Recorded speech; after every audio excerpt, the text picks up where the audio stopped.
정직한 영을 새롭게 하소서.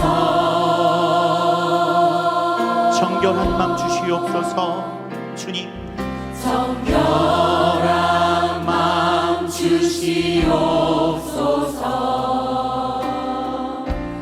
오 주님,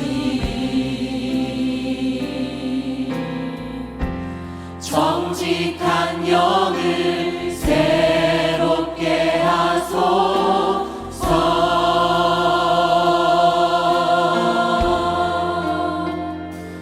나를 주님 앞에서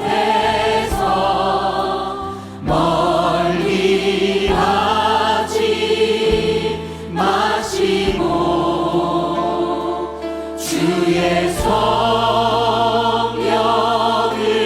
거두지 마옵소서.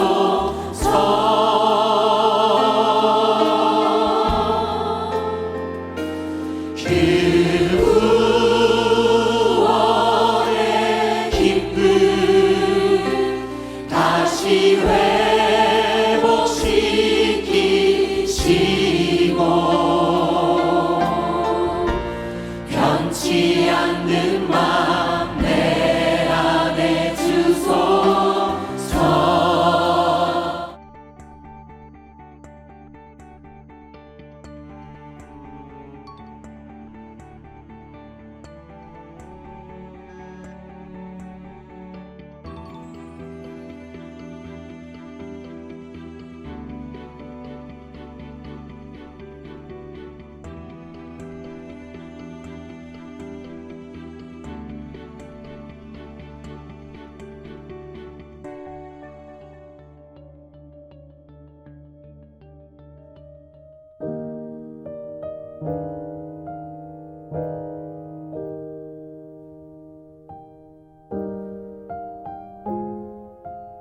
다같이 사도신경 드리심으로 화요일 새벽을 하나님께 드리겠습니다.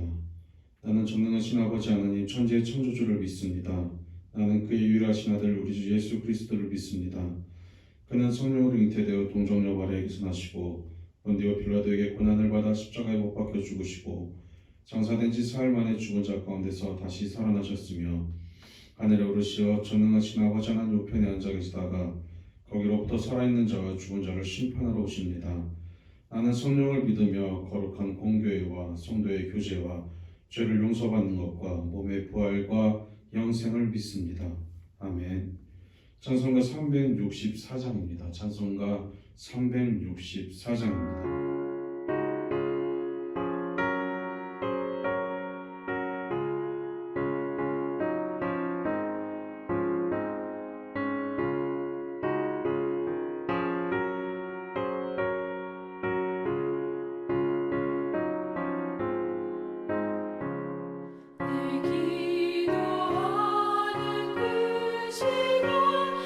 그때가 가장 즐겁다.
번째 성경 말씀은 신약성경 히브리서 12장 1절부터 3절까지의 말씀입니다.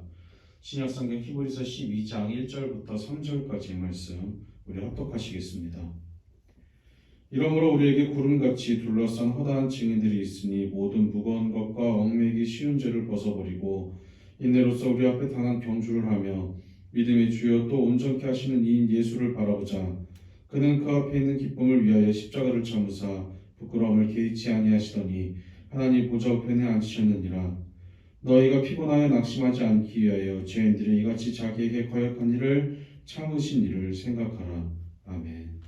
오늘도 주님을 사랑하는 마음으로 예배의 자리에 나오신 여러분을 주님의 이름으로 축복합니다. 오늘 하루도 주님의 손에 붙들려 승리하시는 귀하고 복된 하루가 되시기를 간절히 축복합니다. 식물학자들은 사막 덤불 식물들의 씨앗은 그 씨앗이 발아하기 전에 반드시 폭풍에 의해서 손상되어야 한다고 이야기합니다. 이 씨앗들은 물이 침투할 수 없는 딱딱한 껍질에 둘러싸인 상태로 몇 개월을 사막의 모래 위에 있다가 우기가 되어서 비가 내리면 그 빗물에 의해서 이리저리 쓸려 내려가면서 모래나 자갈, 돌 등에 부딪히고 그리고 그 부딪힘에 의해서 상처가 나게 된다고 합니다.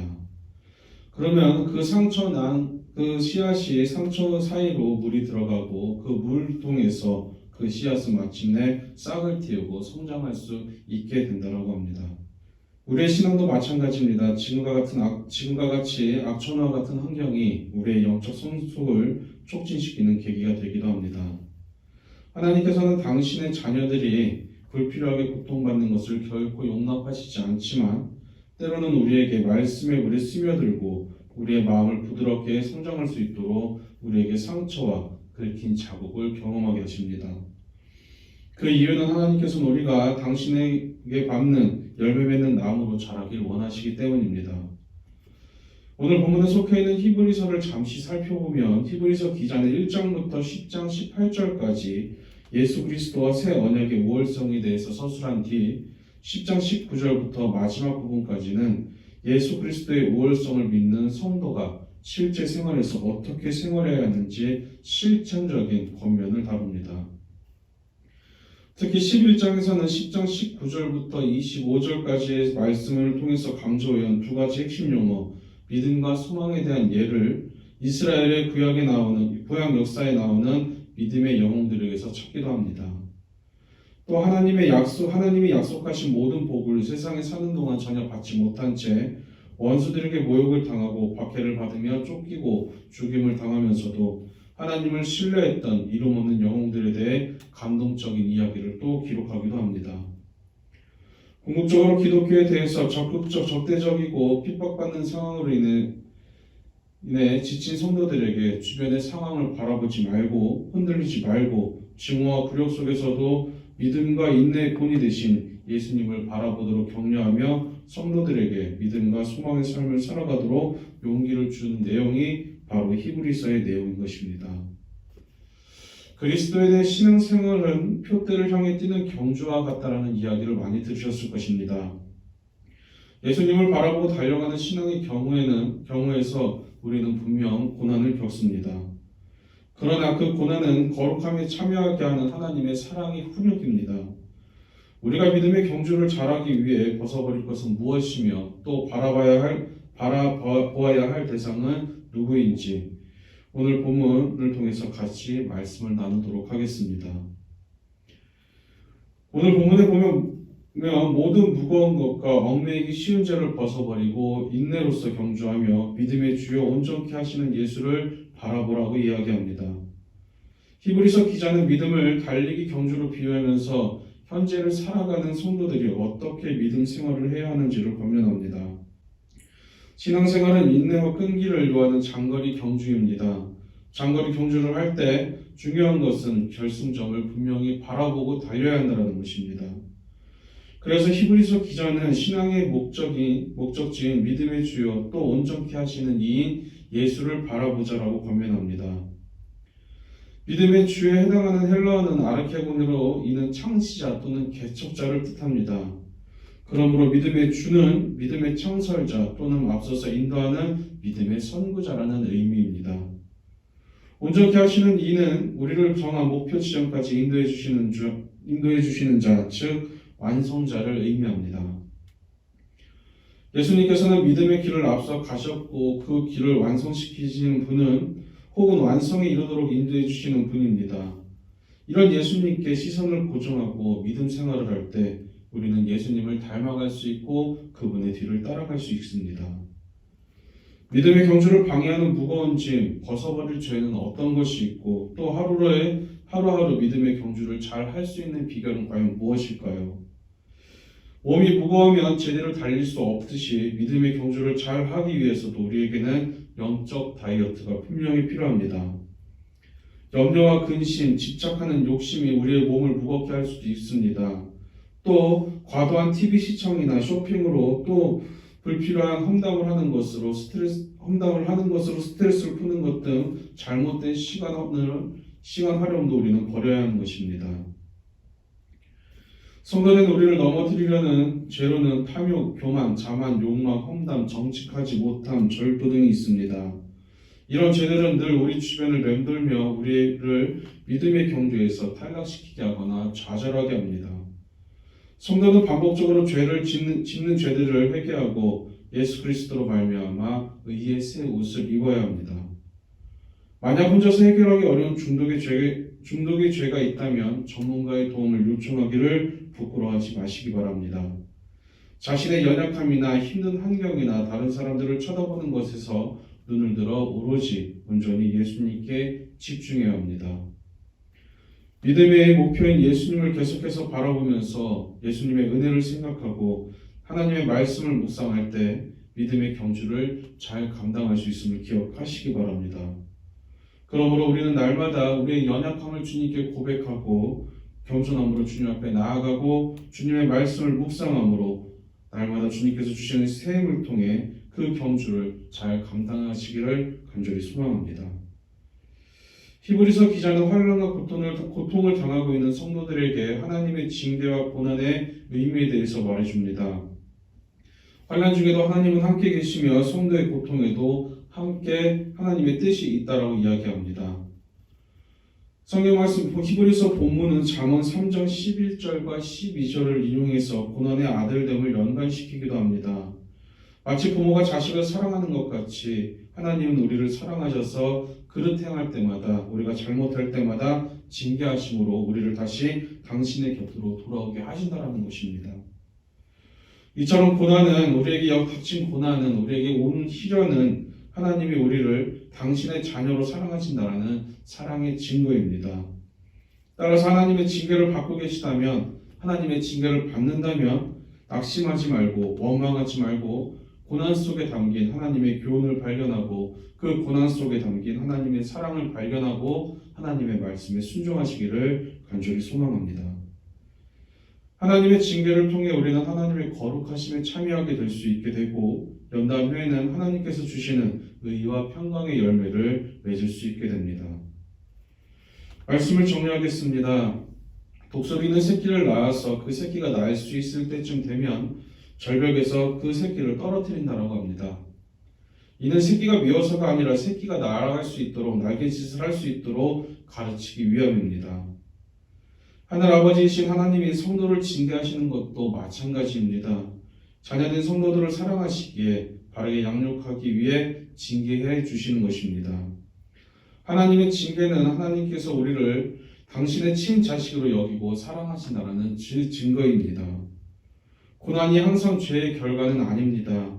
패역한 이 세상에서 예수님을 따르는 제자로 살아가고 예수님의 자녀로 살아가고 노력할 때 그렇게 살아가려고 노력할 때 우리는 분명 고난을 당하게 됩니다. 이는 세상이 주님을 미워하기 때문인 것입니다.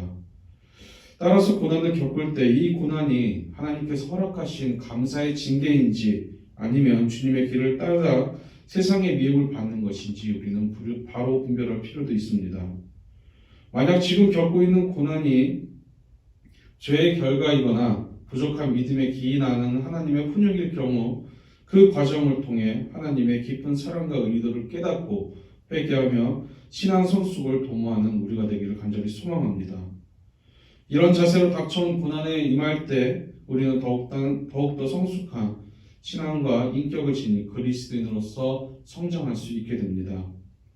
코로나 시대를 살아가며 날마다 말씀을 묵상하고 예배하고 기도함으로 하나님과 더욱더 가까워지심으로 성숙한 그리스도인의 모습으로 부족함이 없는 저와 여러분의 복된 삶이 되시기를, 그런 오늘 하루가 되시기를 간절히 소망합니다. 기도하시겠습니다. 살아계셔서 역사하시는 사랑하는 주님 감사합니다. 오늘도 주님께 예배드릴 수 있도록 인도하시고 지키신 주님 감사합니다. 날마다 우리의 시선과 마음이 주님만을 바라보게 하여 주시옵소서. 주님의 말씀에 순종하며 부족함이 없는 삶을 살아가게 하여 주시옵소서.